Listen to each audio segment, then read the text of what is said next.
truth is, I had a couple resolutions last year in 2023. The least likely thing I thought would be that I would move across the country. I moved to Atlanta. Welcome to Georgia. This fan has not gotten a break since 2007. We've only been here like 7 months, but you get the idea.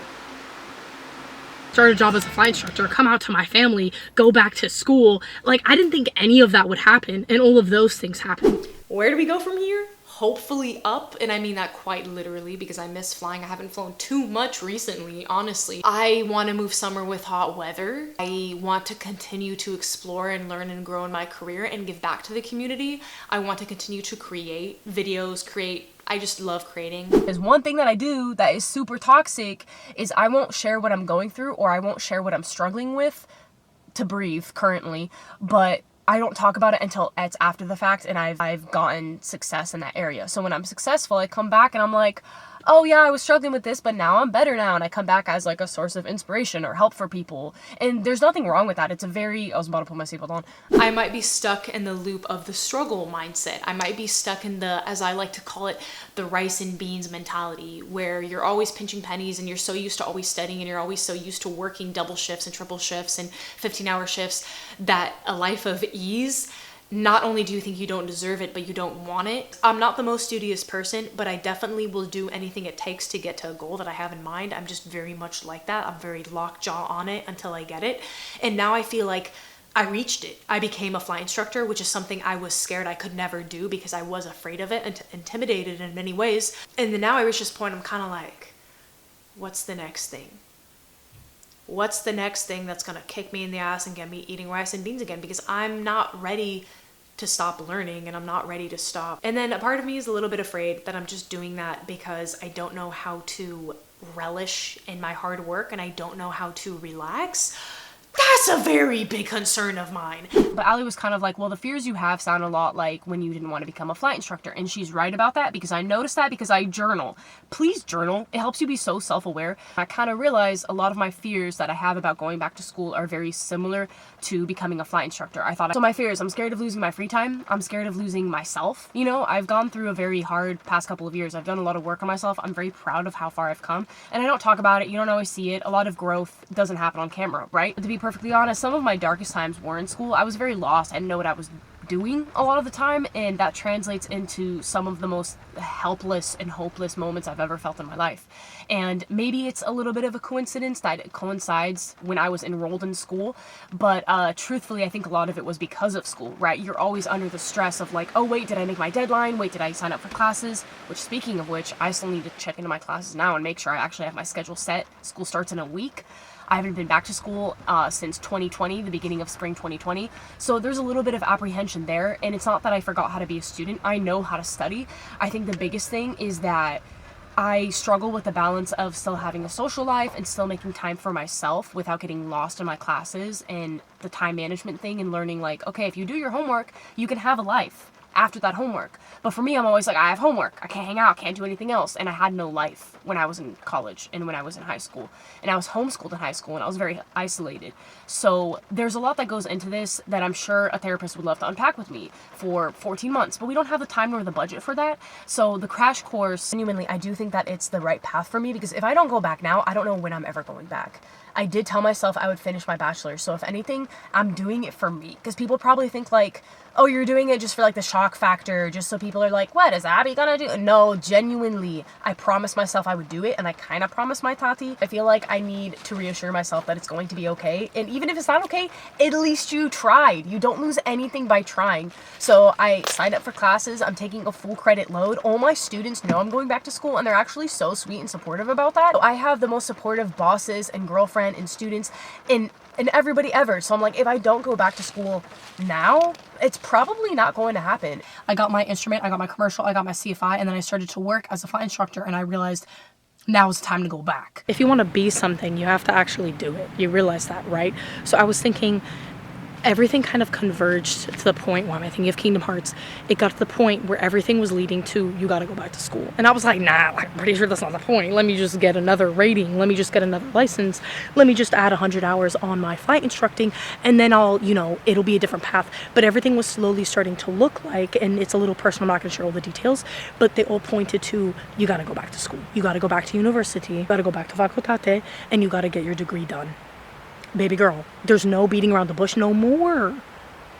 I never really got that saying either. One thing is, I got immigrant parents, and if you think you're ever gonna get over the immigrant guilt, you will be repaying it, this loan, this imaginary loan, the rest of your life. So when I told my tati that I didn't use the word dropping out, but when I told him that I was pausing college for the time being, I was in community college, I had gotten my associates, but I was on a pause because I wanted to pursue flight training, he didn't understand that. But nobody else understood that. That was the thing, that was the timeline in my mind, that is what felt right for me. But at the time, a lot of people were saying, why are you getting out of school and why are you pursuing flight training? That's stupid and crazy. And then now that I'm going back to school, people are saying the opposite in the way that people like to do, as if I cared, which I don't really, but still. My siblings are not going to look at me as the example that dropped out of college and didn't pursue it, especially because you're halfway done already. I got my associates. Why would I not go back to finish it? And if there is one thing about me that I like to say I work towards, and I'm always working on it daily, but I do keep my promises to myself. I told myself that I was going to go back to school. I told myself I was going to go back to school. I was going to finish my bachelor's, and I didn't know when. I didn't put a time frame on.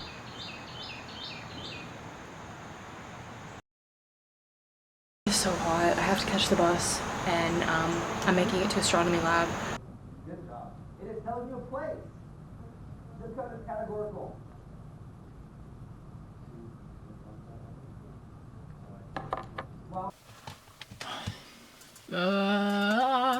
These on. Let me just swap off the pants I have right now. They're like full of lotion because I got fire ant bites the other day on a run.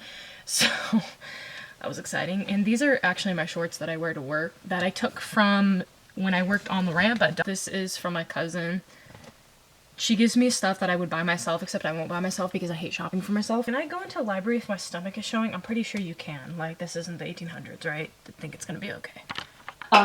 Your girl tries to not be crusty, and it is not working at this point. It is my first summer in Georgia, and it is my first time being back in school in a while, and I think what I really need is to go somewhere with AC, maybe get a little hot girl drink from the grocery store, and buckle down and get my homework done. I don't have a whole lot, it's the first week, but I don't want to fall behind, and I also feel like I don't feel productive because I had a really weird sleep schedule. I went on a run the other day and I got a lot of fire ant bites. So last night I had about 3 hours of sleep and I was waking up and scratching. I was super stoked because I got into the classes I was waitlisted on. I'm excited. I am genuinely excited. I just feel like the heat has been getting to me and I've been feeling extra tired because between work and school, I do have some free time off, but that free time off is usually just trying to like unwind. We're gonna go look for AC, free AC, so probably the library. I'm really tempted to go buy coffee, but I already had coffee. I thought I was pale, but this whole time I think I just had the ISO way too high on the camera. Who knew? I'm going to the rich side of town, the bougie side of town, and go to their library because all libraries have AC, but this one has a really beautiful view. The other one that's like closer to our area is kind of just not as many windows. I also want to thank Wella and some others for providing the coffee funds. Y'all, I really do appreciate it. If you want to support me in any way, actually subscribing to the channel helps. It's free. Some people don't know that. It's free to subscribe, and then you actually stay in touch with the videos that are coming out. I'm a college student and a flight instructor, and I'm gonna be so for real with you. It is rice and beans and ramen all day. My budget is like the tightest I have ever had. Thanks so much for watching. Step out into this year a studying academic machine, academic weapon. Love y'all. Thanks so much for watching. Stay safe. Take care. See you in the next video. We're seeing Atlanta. We're seeing the Falcons play. Hello. Stick to the budget, Amavi. Do not stop. Stick to the budget. I'm sick. My voice doesn't usually sound like this. I kind of wish. Sounds kind of cool. I like having a deeper voice. That I'm kind of a frat bro. I can be a bit of a meathead. Reflex. Mrs. Safety? I am her. Try to be. I'm really not the most studious person. Excuse, there probably is dandruff, and I'm probably gonna go play futsal or football tonight. And now I'm at a phase in my life where I have to go back to school, and I'm all like, I don't want to. Like, it seems ludicrous.